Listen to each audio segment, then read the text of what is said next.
You're with Our Voices. Welcome back. You are zooming in on holistic healing and wellness with a focus on mind, body, and soul.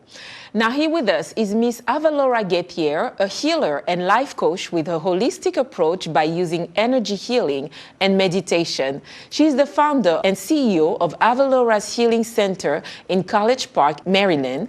Miss Gaither, welcome to Our Voices. Thank you so much for having me. Wow. It's my pleasure. Well, thank you so much. You look at the radiance is already coming out of That's what happens when you practice what you preach. Oh, yes, absolutely. Positive vibe already, you know, you can see it. Thank you. I appreciate that. Yes. So can we get a little bit, get into your world of energy? You know, Reiki is about energy. Absolutely. It's all about energy and understanding that everything is energy.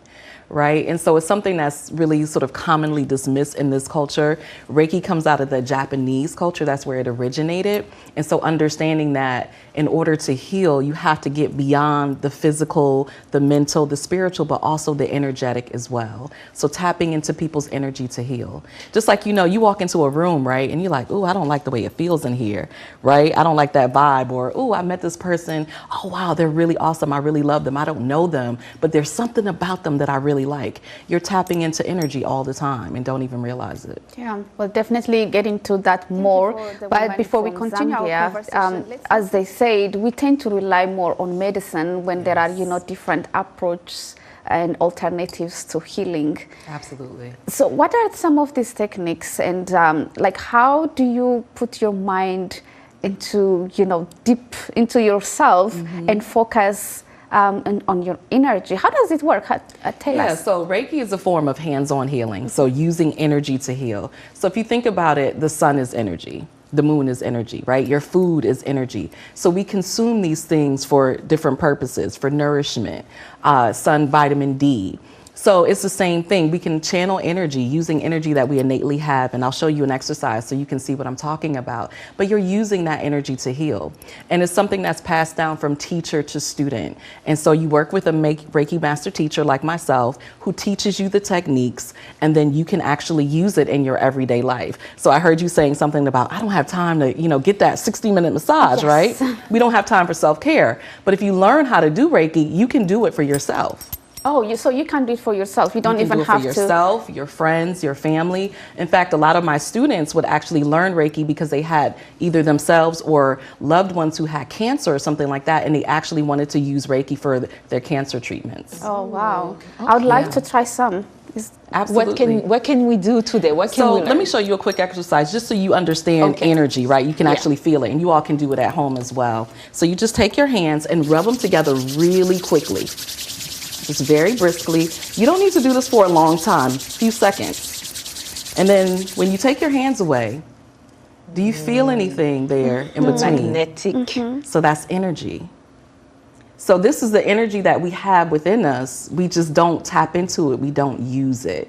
So I am tapping into this energy when I'm doing Reiki treatments. And I teach you how to tap into the energy when you learn how to do the Reiki treatments for yourself. So it's already here. You just have to learn how to use it and how to tap into it. And then you move it around? Yes. So we're using it around, working through your chakra system, your meridian system, again, because everything is energy. And so we have our 7 main chakras that a lot of people talk about, although most people think we have more. And also our meridian system, what they use in acupuncture. And using that, tapping in, using the energy to tap into those energy centers within you to remove energy, to give you good energy, to remove blockages. And so we're working on all levels, mental, spiritual, emotional. And so one of the reasons I love Reiki is because I'm a life coach and I'm a mental health professional. My background is in mental health. And so I was trained, you know, as a social worker. I got my bachelor's degree in psychology, master's degree in social work. I was in the social work system, and I'm feeling like I'm not really helping my clients, that the system wasn't really set up to help people heal, but I was really just helping people to maintain their dysfunction. And so I was looking for something deeper. You know, talking wasn't enough. You know, like we said, medication is not enough. But now when I'm using things like Reiki or meditation or things like that, I can tap into who you are as a person, as a soul.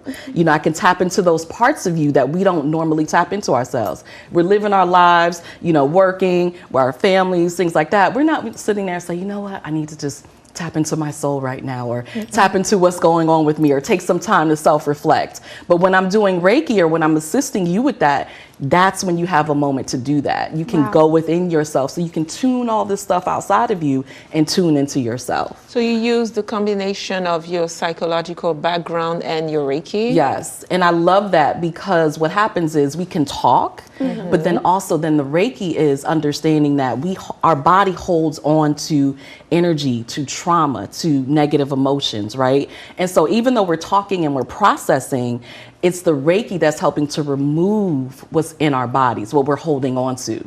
You know, there's a book called The Body Keeps Score. And so if you don't actually physically release it from your body, it's still there. And so you can talk about it, you can process it, but you need to do something to physically remove the trauma and negative emotions from your body. So this Reiki is not only for emotional or psychological illness, it also helps with your physical illness. Absolutely. And different diseases. So think about it like this. Your body, if left to its own devices, knows what to do to heal itself, right? We come equipped with that. But the problem is we don't give ourselves the right foods. You know, we're not having the right herbs. We're not maybe getting enough physical exercise. We're not really taking care of ourselves. And so Reiki kind of comes in to shift things up, to say, okay, you're not doing everything that you need. Let's give you more of what you need so your body can restore itself.